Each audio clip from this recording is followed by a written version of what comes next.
nderuar miq, ditën e sotme do flasim për një temë ndryshe që ka pushtuar mediat, rrjetet sociale prej disa ditësh dhe vendosa që ta ndjek si çështje duke ftuar njërin nga më të mirë që ka folur për këtë çështje, për çështjet e UFO-ve, dosjet që janë zbuluar në Shtetet e Bashkuara të Amerikës.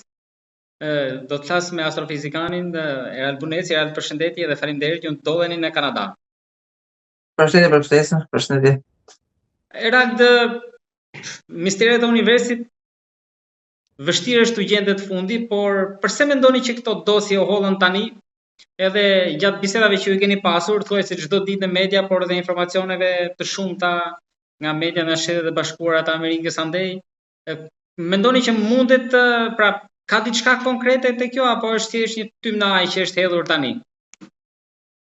Po, u hollën tani pasi gjithmonë ushtria nuk mund të hedhë më njëherë ato sekretet e veta, kur ato bëhen të pavlefshme, pastaj me kohën, çdo gjë me kohën nuk kanë më interes, nxirren në publik. Dhe nuk janë nxjerrë të gjitha, por janë nxjerrë një pjesë e tyre. Sepse një pjesë, nuk është e gjitha që është nxjerrë.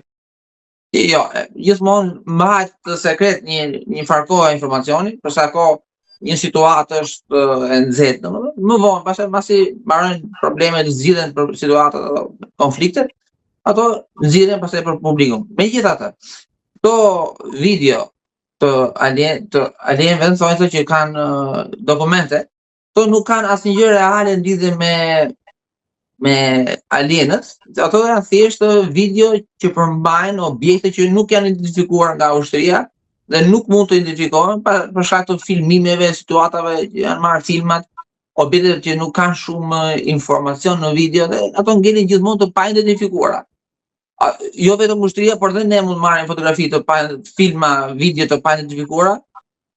Dhe këto janë thjesht disa video ku ka disa objekte të cilat nuk kuptohet mirë se çfarë janë, pamjet janë të zbeta dhe të turbullta.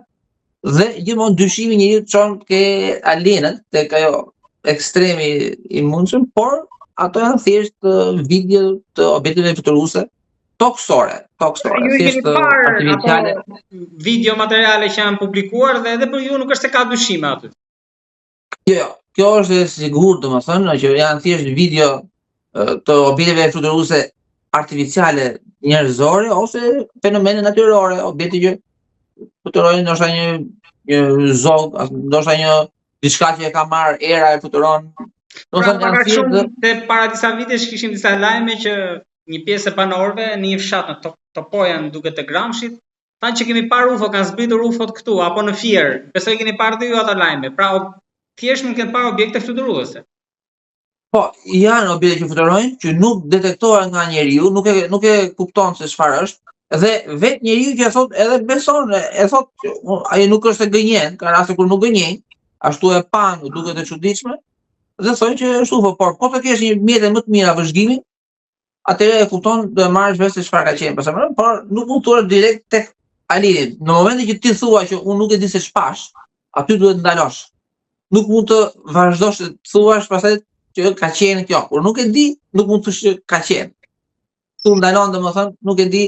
Kur nuk ke pajisjet e duhura, për shembull një teleskop një gjithë ta shohësh, ose një kamerë me super cilësi, nuk mund të thuash më shumë. Domethënë, nuk kemi deri sot asnjë video të pastër, të qartë, të paktën një video të mirë të alienëve, domethënë që lëvizin. Megjithëse sot me to AI-në me video që gjenerohen në mënyrë artificiale, ne mund të kemi alienin 3D në skenë dhe mund të mos e besojmë.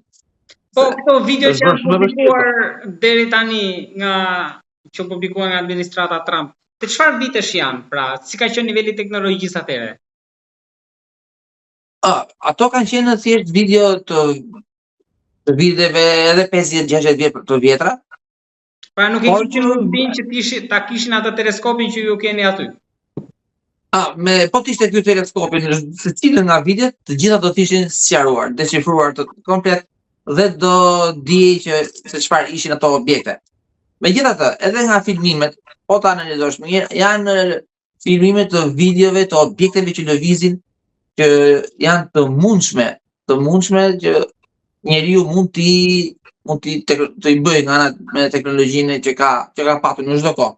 Plus që Ushtria e ka interes që të përforcoj atë mendimin që UFO-t ekzistojnë nëpër tokë, to alienët kanë ardhur në tokë, me qëllim që të shpërqendrojë armikun.